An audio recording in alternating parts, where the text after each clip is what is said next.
नमस्कार। आज हम एक दिलचस्प किताब पर बात करने वाले हैं। ये सी फुल्स्टर की किताब है पिनोकियोज फाइनल स्ट्रिंग, और हमारे पास इसकी एक समीक्षा है। हाँ बिल्कुल। पिनोकियो की कहानी तो हम सब जानते हैं, लेकिन ये उसका एक कह सकते हैं कि अंधेरा रूप है। हाँ, वही मैं कहने वाला था, एकदम डार्क टेक। और देखिए, क्योंकि ये समीक्षा है तो स्पॉयलर्स हो सकते हैं, कहानी के कुछ जरूरी मोड़ सामने आ सकते हैं। सही है।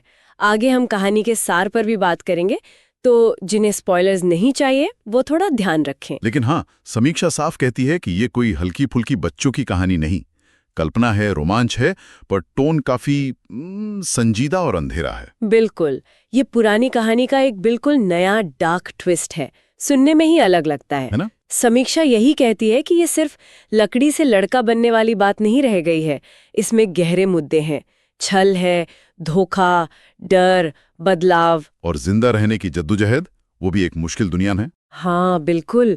मासूमियत वाली जो छवि है पिनोकियो की, उससे ये कहानी काफी दूर है। तो किताब का नाम फिर से बता दूं, पिनोकियोज फाइनल स्ट्रिंग, लेखक सी फुल्स्टर, और जॉनर है डार्क फेरी टेल एडवेंचर। हाँ, डार्क फेरी टेल।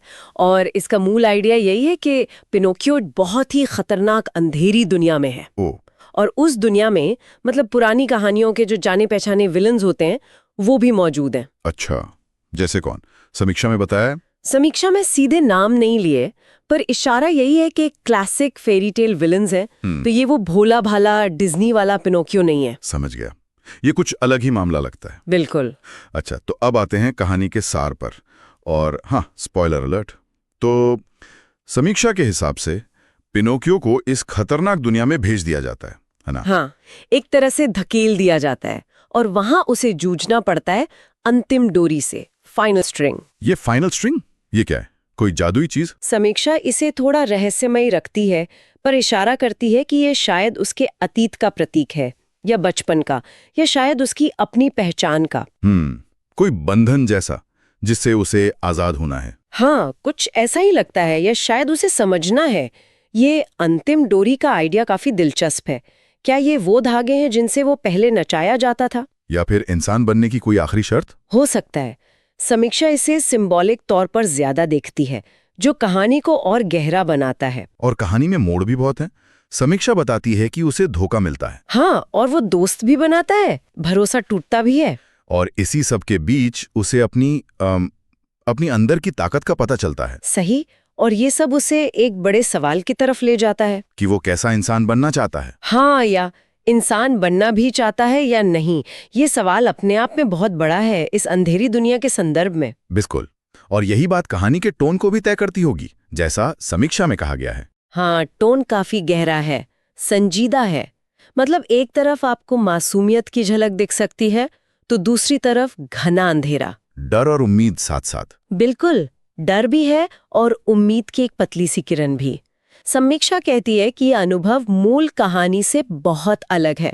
हाँ, ये सिर्फ लकड़ी से हार्ड पांस का बनना नहीं लगता। नहीं, ये उससे कई ज्यादा बड़ी, ज्यादा मुश्किल लड़ाई लगती है, अपने वजूद को बचाने और समझने की लड़ाई।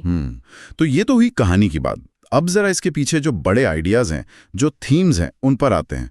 समीक्षा किन मुख्य मुद्दों पर फोकस करती है? पहला तो वही है जिसकी बात हो रही थी, पहचान और बदलाव। आइडेंटिटी और ट्रांसफॉर्मेशन। हाँ, लेकिन ये सिर्फ फिजिकल बदलाव नहीं है। लकड़ी से इंसान, ये है अपनी असली पहचान को खोजना, उसे बनाना, और सबसे जरूरी उसे चुनना। ये चुनना वाली बात जरूरी है ना? बिल्कुल, क्योंकि ये दिखाता है कि पहचान कोई ऐसी चीज नहीं जो आपको मिल गई, बल्कि एक एक्टिव चॉइस है, एक फैसला है। और इस डार्क माहौल में यह फैसला और भी मुश्किल होता होगा। जाहिर है। दूसरी थीम जो समीक्षा बताती है वो है विश्वास और धोखा, ट्रस्ट और बिट्रेयल। अच्छा। पिनोचियो को ये सीखना पड़ता है कि इस खतरनाक दुनिया में किस पर भरोसा करे, किससे बचे। हाँ, और ये दिखाता है कि कैसे हमारी उम्मीदें, हमारे फैसले, हमारा भरोसा, यही सब हमें बनाते हैं या तोड़ देते हैं। सही कहा। अच्छा, और क्या थीम्स हैं समीक्षा में? परंपरा और आधुनिकता, ट्रेडिशन वर्सेस मॉडर्निटी, इसकी भी बात है। हाँ, कुछ हद तक। मतलब ये किताब पुरानी कहानी के एलिमेंट्स तो लेती है, जैसे लकड़ी का पुतला वगैरह, लेकिन उन्हें एक नए, ज्यादा कॉम्प्लेक्स कॉन्टेक्स्ट में रखती है। उन पर सवाल उठाती है, उन्हें पलटती है। तो ये एक रीटेलिंग हुई है ना, पुरानी कहानी को नए ढंग से कहना। हाँ बिल्कुल, क्लासिक कहानी की बुनियाद पर कुछ नया बनाने की कोशिश। और एक आखिरी थीम जो समीक्षा बताती है वो है अंधेरे और उम्मीद का अजीब सा मिक्सचर। डार्कनेस और होप का संगम। मतलब कहानी भले ही बहुत डार्क हो, मुश्किलों से भरी हो, पर उसमें कहीं ना कहीं उम्मीद की एक महीन सी डोर भी है। बिल्कुल। और ऐसी रीटेलिंग्स अक्सर हमें आज की दुनिया की जो मुश्किलें हैं, जो चिंताएं हैं, उन्हें समझने का एक नया नजरिया देती है। जैसे पहचान का संकट, भरोसे का टूटना, मुश्किल हालात में उम्मीद को पकड़े रखना, ये सब आज भी उतने ही रेलेवेंट मुद्दे हैं, है ना? हाँ, बात तो सही है। तो ये पुरानी कहानियां नए रूप में भी हमसे बात करती हैं। पहचान का सवाल सिर्फ ये नहीं रह जाता कि क्या मैं इंसान बनूंगा, बल्कि ये बन जाता है कि इस दुनिया में इंसान होने का मतलब क्या है, और क्या मैं वो बनना भी चाहता हूँ। वाह, ये तो बहुत ही दिलचस्प नुक्ते हैं। अच्छा, तो अब आते हैं इस बात पर कि समीक्षक को इस किताब में क्या-क्या अच्छा लगा, पॉजिटिव्स क्या हैं? समीक्षा के हिसाब से सबसे पहली चीज है लेखन शैली, राइटिंग स्टाइल। उसे काफी तेज तरार, मतलब पेसी बताया गया है। यानी कहानी बोर नहीं करती, बांधे रखती है। हाँ, ग्रिपिंग है। शुरू से आखिर तक पाठक जुड़ा रहता है। आज के जमाने में ये बड़ी बात है। बिल्कुल, अटेंशन स्पैन वैसे ही कम है। और दूसरा पॉइंट? दूसरा है कैरेक्टर डेवलपमेंट, खासकर पिनोचियो का। समीक्षा कहती है कि उसकी जो अंदर की कश्मकश है, उसके डर, उसकी उम्मीदें, उसका संघर्ष, उसे बहुत अच्छे से दिखाया गया है। यानी पाठक उससे जुड़ पाता है। हाँ बिल्कुल, वो सिर्फ एक कहानी का पुतला नहीं लगता, बल्कि एक जीता जागता किरदार महसूस होता है जिसकी मुश्किलों को आप महसूस कर सकते हैं।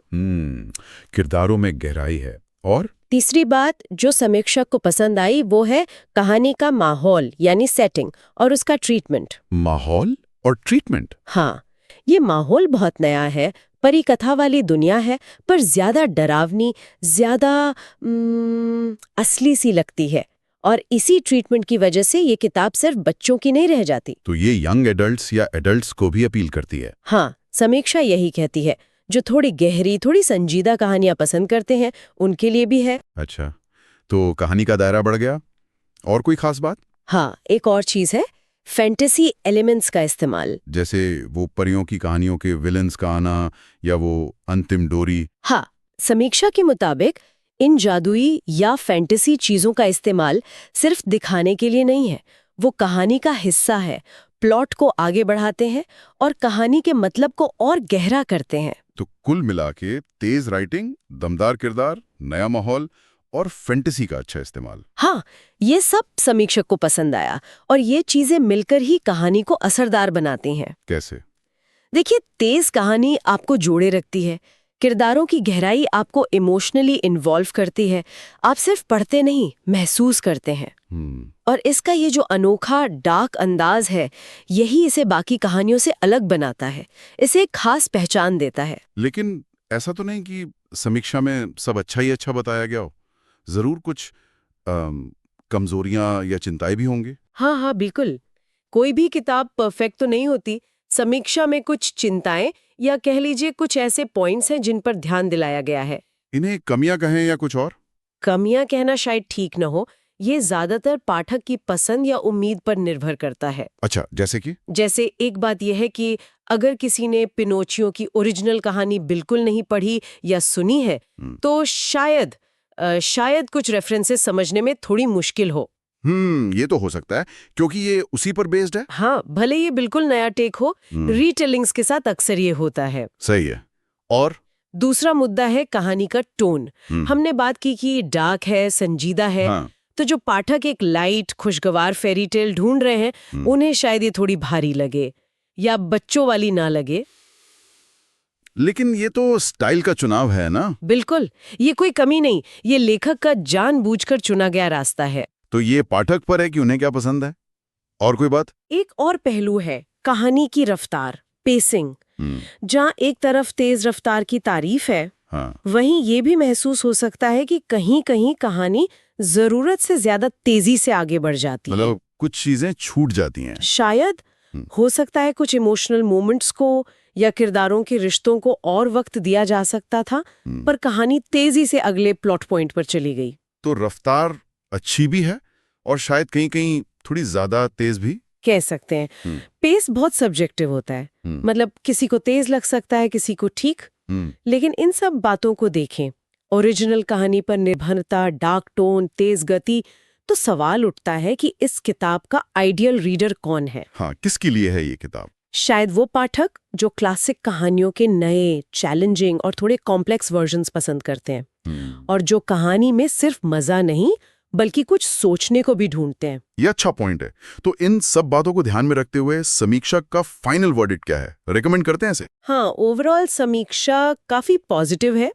समीक्षक का कहना है कि अगर कोई ऐसी कहानी पढ़ना चाहता है जिसमें पुरानी फेरी टेल का बेस हो, लेकिन उसे एक नए, डार्क और सोचने पर मजबूर करने वाले तरीके से पेश किया गया हो, जिसमें मासूमियत और गहराई का एक अनोखा संगम हो। हाँ, और जो पढ़ने में मजेदार होने के साथ साथ आपको सोचने पे भी मजबूर करे, तो पिनोकियोस फाइनल स्ट्रिंग एक बहुत अच्छा ऑप्शन है। इसे वेल रिटन, एंटरटेनिंग और प्रभावशाली बताया गया है। बिल्कुल। और रेटिंग क्या दी है समीक्षा में? रेटिंग काफी इंप्रेसिव है, 5 में से 4.5 स्टार्स। 4.5 स्टार्स? ये तो बहुत बढ़िया है। हाँ, ये दिखाता है कि समीक्षक किताब से काफी प्रभावित हुए। बस वो जो छोटी मोटी बातें हमने डिस्कस की, शायद वही आधा स्टार कम होने का कारण हो। तो इसका मतलब ये हुआ कि समीक्षा इसे एक सक्सेसफुल री-इमेजिनिंग मानती है। बिल्कुल। समीक्षा का निचोड़ यही है कि लेखक ने क्लासिक एलिमेंट्स को गहरे, ज्यादा मैच्योर थीम्स के साथ मिलाने में कामयाबी हासिल की है। ये सिर्फ कहानी दोहराना नहीं है, बल्कि उसे नया मतलब देना है। सही कहा। जैसा समीक्षा में कहा गया, ये एंटरटेनमेंट और थॉट प्रोवोकेशन के बीच एक अच्छा बैलेंस बनाती है। 4.5 की रेटिंग इसी बात को दिखाती है। तो चलिए अब इस पूरी बातचीत को समेटते हैं। संक्षेप में कहें तो इस समीक्षा के अनुसार पिनोचियो's फाइनल स्ट्रिंग पिनोचियो की कहानी का एक डार्क, सोचने पर मजबूर करने वाला वर्जन है। हाँ, जो पहचान, भरोसे और एक खतरनाक दुनिया में सर्वाइवल के संघर्ष पर फोकस करता है। इसमें वो भोलापन नहीं है जो हम शायद ओरिजिनल कहानी से जोड़ते हैं। बिल्कुल नहीं। और समीक्षा में वो जो बात थी कि पिनोचियो आखिर में ये तय करता है कि वो किस तरह का इंसान बनना चाहता है, या क्या वो इंसान बनेगा भी या नहीं। हाँ, वो बहुत गहरा सवाल छोड़ जाता है। बिल्कुल। कहानी के इतने अंधेरेपन को देखते हुए, जहां धोखा है, डर है, भरोसा टूटता है, जहां जिंदा रहना ही शायद सबसे बड़ी चुनौती है, वहां इंसान न बनने का चुनाव, इसका क्या मतलब हो सकता है? क्या इस अंधेरी दुनिया में इंसानियत एक बोझ बन जाती है, या ये कोई विद्रोह है उस दुनिया के खिलाफ? हो सकता है, या शायद ये किसी अलग तरह की समझ या ताकत का प्रतीक है जो हमारी इंसान बनने की पारंपरिक सोच से परे है। ये सोचने वाली बात है। हाँ, समीक्षा हमें इसी सवाल के साथ छोड़ देती है, और शायद यही इस किताब की एक बड़ी खूबी है कि वो ऐसे मुश्किल सवाल उठाती है। इस पर वाकई सोचने की जरूरत है।